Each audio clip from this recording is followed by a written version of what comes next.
बिस्मिल्लाहिर्रहमानिर्रहीम। अस्सलाम वालेकुम जी नाज़रीन, मैं उम्मीद करता हूँ आप खैर वफ़ियत से होंगे। इंशाअल्लाह मैं भी ठीक ठाक। तो नाज़रीन, मैं आज आपको जिस टॉपिक पे बात करने वाला हूँ वो ये है कि आपको बताऊँगा कि यूके का वीज़ा मोस्टली क्यों रिफ्यूज़ हो जाता है। अक्सर इसमें जो है ना आपके कागज़ात सारे ठीक होते हैं, तो आपका वीज़ा ये क्यों रिफ्यूज़ होता है, उसकी कुछ वजूहात हैं जो मैं आपको आज बताऊँगा।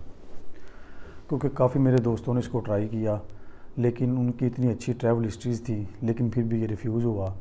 और जो रीज़न है वो भी मैं आपको बताता हूँ कि वो मेन रीज़न बनती है क्या रिफ्यूज़ होने की। सबसे पहले ये है कि जब आप वीज़ा अप्लाई करते हैं यूके का, तो मैंने पहले पिछली वीडियो में भी आपको बताया हुआ कि अगर आप टूरिस्ट हैं तो आप किसी किस्म का स्पॉन्सर या इन्विटेशन लेटर ना लगाएं अगर आप टूरिस्ट हैं। ये बात पहली बात होगी। दूसरी बात ये होगी, जो आप होटल बुकिंग करते हैं वो कंफर्म हो आपकी पेड, चाहे booking.com से करें चाहे किसी और वेबसाइट से करें, जिससे मर्ज़ी करें, वो आपके पैसे पे होने चाहिए। उसमें मतलब आपकी कंफर्मेशन आपकी पैसों से हो। जब भी वो आपके एम्बेसी वाले वो चेक करें, वो आपकी उसमें आए कि आपके पैसे पे हैं और आपकी जो है ना वो होटल बुक है। तो एक तो ये हो गया। उसके बाद मैं आपको बताया था कि ये जो बैंक स्टेटमेंट होती है, इसकी जो एंट्रीज़ होती हैं, ये आपकी एफबीआर का जो आपका एनटीएन होता है उसके मुताबिक उसकी एंट्रीज़ वो चेक करते हैं। वो करते क्या हैं वही मैं ये बताता हूँ आपको। जो मेन रीज़न है वीज़ा रिफ्यूज़ होने की, मतलब कहने का ये हुआ, अगर आपकी ट्रैवल हिस्ट्री भी बड़ी अच्छी है और डॉक्यूमेंट्स भी आपके बिल्कुल ठीक हैं, आप बैंक स्टेटमेंट भी बहुत ज़्यादा लगा रहे हैं, फिर भी वीज़ा रिफ्यूज़ हो जाता है। लेकिन उसमें जो मेन रीज़न आपकी बनती है वो ये है, मैं आपको बताता हूँ कि अगर आप देखें स्पॉन्सर भी आपने नहीं लगाया, आप हैं टूरिस्ट और आप मुसलसल ट्रैवल कर रहे हैं, काफ़ी मुल्कों में आप जा आ रहे हैं और वीज़ाज़ ले रहे हैं, लेकिन यूके की बारी भी आगे क्या होता है, यूके में जब आप वीज़ा अप्लाई करते हैं तो आप फ़र्ज़ करें अपनी इनकम कर देते हैं 2 लाख रुपया शो कि मेरी 2 लाख रुपये इनकम है। और 2 लाख रुपये इनकम जब अपनी शो करेंगे और उसके इवज़ में आपकी जो बैंक स्टेटमेंट है वो आपकी बता रही होगी कि वाकई आपकी अकाउंट में 2 लाख रुपया हर महीने आ रहा है, जो आपकी इनकम है, जिसमें आप अपना घर चला रहे हैं, सारा कुछ चला रहे हैं। लेकिन उस इनकम के जो इवज़ जो आपकी जो एनटीएन है, जो आपका एफबीआर में रिकॉर्ड है, उसमें आप पे नहीं कर रहे, टैक्स नहीं दे रहे। वो में आप दे रहे हैं, मतलब आपने 4 लाख इनकम शो की है जहाँ पे टैक्स नहीं पड़ता। तो जब आप 2 लाख इनकम शो कर रहे हैं और टैक्स नहीं दे रहे, तो आपकी डेफिनेटली वो वीज़ा रिफ्यूज़ कर देते हैं। उनको बिल्कुल पता चल जाता है कि ये बंदा बिल्कुल इसी तरह हमें डॉज कर रहा है कि इसने इनकम 2 लाख की शो की है, लेकिन इसने अपनी गवर्नमेंट को टैक्स नहीं दिया हुआ। हालांकि टैक्स हमने अपनी गवर्नमेंट को देना है, उनको क्या ज़रूरत पड़ी हमारे टैक्स की। उनको सिर्फ ये वो चेक करते हैं हमें कि ये जो बंदा जो इसने हमें बताया है ये इसमें कितना सच्चा है, कितने इसके टाइज़ हैं, मतलब पाकिस्तान में कितना ये पाकिस्तान में रह के मतलब वापस आएगा अगर हम इसको वीज़ा यूके का देते हैं। तो करना क्या है आपने, मेरे आपको इस वीडियो में बताने का मकसद यही है कि आपने जब भी अपनी एम्बेसी यूके एम्बेसी में वीज़ा अप्लाई करना है, तो आपने सबसे पहले अपनी जो बैंक स्टेटमेंट है उसमें अगर आपने 2 लाख रुपये इनकम या 1 लाख रुपये इनकम शो की है, उसको एनटीएन या एफबीआर में एज इट इज़ आपने बिल्कुल वैसे ही आपने बताना है कि मेरा जो है ना वो इतनी इनकम है, और उसमें से फिर आप उसका उतना टैक्स पे करेंगे। अगर आप उसका उतना टैक्स पे कर रहे हैं, तकरीबन अगर आप लाख या 2 लाख रुपए मतलब अपनी इनकम को मंथली शो कर रहे हैं जो आप अपने एम्बेसी में बताएंगे, तो उस पर आपका टैक्स भी पे होना चाहिए।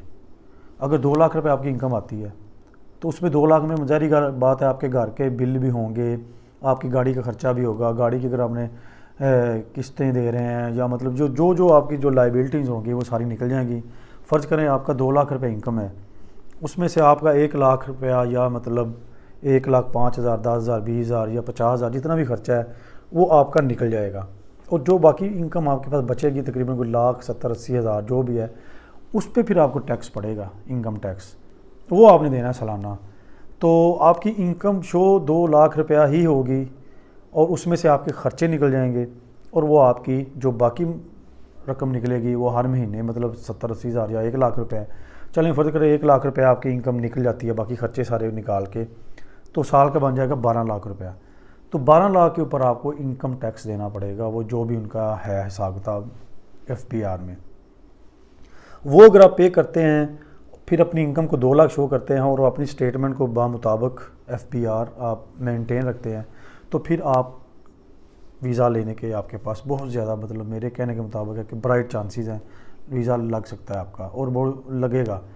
क्योंकि ये जो होता है कि मतलब आप टूरिस्ट हैं, जेन्युइन टूरिस्ट हैं, घूम फिर रहे हैं, बगैर स्पॉन्सर के घूम फिर रहे हैं, तो ज़ाहिर बात है डेफिनेटली आपको UK का वीज़ा भी मिलना चाहिए। होटल बुकिंग पे काफ़ी मेरे दोस्तों को वीज़े मिले हुए हैं, तो मैं भी इंशाल्लाह करीब ये जो वीज़ा इंशाल्लाह UK वाला अप्लाई करने जा रहा हूँ। फिर मैं इंशाल्लाह आपको सारा इसका वो बताऊँगा प्रोसेस कि ये किस तरह अप्लाई होता है और कैसे लेते हैं, ये भी इंशाल्लाह मैं आपको बताऊँगा। तो बस यही है कि आपकी जब भी बुकिंग हो, कंफर्म हो होटल की बुकिंग, उसमें पैसे आपके पे हों, चाहे आप हॉस्टल बुक करें, एक बेड बुक करें, लेकिन उसको कंफर्म पैसों के साथ आपने पे करना है और अपनी NTN में, अपने FBR में आपने उसको मेंटेन करना है। क्योंकि वो एक एक एंट्रीज़ आपकी चेक करते हैं आपके FBR के साथ। ये नहीं है आपने कहीं से पैसे पकड़ के अकाउंट में रखवा लिए और बैंक स्टेटमेंट लेके आपने वीज़ा अप्लाई कर दिया, और उनको पता चल जाएगा, बल्कि चल जाता है कि इस तरह हर महीने आपके मतलब 2-4 महीने आपके पैसे इस तरह आ रहे हैं। अब आप बैंक स्टेटमेंट लेने जा रहे हैं तो आपने यकदम उसमें 10-12 लाख 15 लाख रखवा के बैंक स्टेटमेंट को निकलवा लिया, उनको फौरी पता चल जाता है कि ये आप किसी से पैसे पकड़े हुए हैं, या मतलब आपका कोई सिस्टम है, आप हमें किसी तरीके से ये शो करवा रहे हैं कि ये आपका पैसा है, लेकिन ये आपका पैसा होता नहीं है। ये सारा पता चल जाता है बैंक स्टेटमेंट से। क्योंकि देखें, आपका जो पिछला 6 महीने का वो रिकॉर्ड मांगते हैं, वो इसलिए मांगते हैं कि आपकी 6 महीने की सारी क्रेडिट हिस्ट्री देखते हैं, वो किस तरह हर महीने आपके अकाउंट में पैसे आते रहे और किस तरह जाते रहे। तो आप थोड़ा सा बैंक स्टेटमेंट को इसी तरह मैनेज करें। अगर आपने 2 लाख रुपया या 1 लाख रुपया या जितने भी आपने एक स्पेसिफिक अमाउंट बतानी है कि मेरी ये है, तो उतनी ही आपके हर महीने आपके अकाउंट में पैसे आने चाहिए। और जो डेट्स हैं वो भी तकरीबन 1 से 5 या 1 से 10 के दरमियान वो एक डेट्स आप रख लें, उनमें आप वो पैसे जमा करवाया करें, फिर उन्हीं से सारा ख़र्चा किया करें। फिर वही आप मतलब बैंक स्टेटमेंट उठा के FBR में दें, FBR वालों से उसका सारा डाटा बनवा के आप उनको जो है ना वो अपडेट अपना डाटा करवा लें, वो आपका ऑनलाइन डाटा अपडेट हो जाता है, वो भी वो चेक कर लेते हैं। तो मैं आपको यही बता रहा था कि आपका जो इसी तरह मतलब ऐसा बैलेंस भी ऊपर जाना चाहिए। और दूसरी बात, जब आपने UK का वीज़ा अप्लाई कर देना है, फ़र्ज़ करें आपने अपना क्लोजिंग बैलेंस शो किया है 15 लाख या 20 लाख या 10 लाख, तो फिर आप कोशिश करें कि जब आपका वीज़ा अप्लाई हो जाए तो उसको बैलेंस को कम ना होने दें, उसको बैलेंस को मज़ीद बढ़ाएं, मतलब उसमें पैसे ऐड करवा दिया करें जब तक आपका वीज़ा नहीं लग के आ जाता। वो मतलब ये होता है कि मतलब आप आज स्टेटमेंट ले रहे हैं, कल सारे पैसे निकलवा दें, तो जब वो फ़ोन करते हैं या ईमेल करते हैं, वो आपके अकाउंट में पैसे नहीं होते, तो फिर भी आपका वीज़ा रिफ्यूज़ हो जाता है। तो जब भी किसी भी मुल्क का वीज़ा आप अप्लाई करें, उसमें आपने जो बैंक स्टेटमेंट लगाई होती है उसको एज इट इज़ आपके एंड तक, जब तक आपका पासपोर्ट वापस नहीं आ जाता, वैसे रहने देनी चाहिए। पैसे ऐड ज़रूर करवाएं लेकिन निकलवाएं नहीं। तो ये छोटे छोटे टिप्स से मैं इंशाल्लाह डिटेल के साथ वीडियो आपको बना के दूंगा जब मैं वीज़ा अपना ज़ाती अप्लाई करूँगा, कैसे फॉर्म फिल होता है, कैसे कैसे करते हैं। अनकरीब इंशाल्लाह ये थोड़े हालात नॉर्मल होते हैं, मैं ये आपको बताता हूँ। ये तो मैंने आपको इन्फॉर्मेशन दी है, मेरे 3-4 दोस्तों ने अप्लाई किया, उनकी बस यही गलती थी कि उन्होंने अपनी इनकम शो की लेकिन अपनी बैंक और FBR में टैक्स का उनका ये इशू बना तो उन्होंने रिफ्यूज़ कर दिया।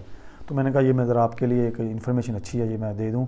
इंशाल्लाह अपनी नेक्स्ट वीडियो में आपको बताऊँगा ऑस्ट्रेलिया का स्टडी वीज़ा भी, और उसके बाद IELTS के बारे में कुछ है मेरे पास इन्फॉर्मेशन कि आप IELTS किस तरह मतलब कर सकते हैं, 6.5 जो भी बैंड होते हैं, वो भी मैं आपको टिप्स दूँगा। तो मज़ीद इंशाल्लाह मेरी नई आने वाली वीडियोज़ में इंशाल्लाह आप मज़ीद इन्फॉर्मेशन लेंगे, बिल्कुल जो ऑथेंटिक होगी।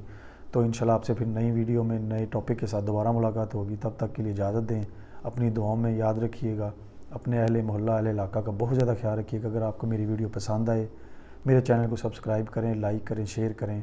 कोई क्वेश्चन पूछना चाहते हैं तो आप डिस्क्रिप्शन में मेरा व्हाट्सएप है, मेरी ईमेल है, वहाँ पे भी रब्ता कर सकते हैं। आप मेरी इंस्टा पे भी आप रब्ता कर सकते हैं, उसका भी लिंक मौजूद है।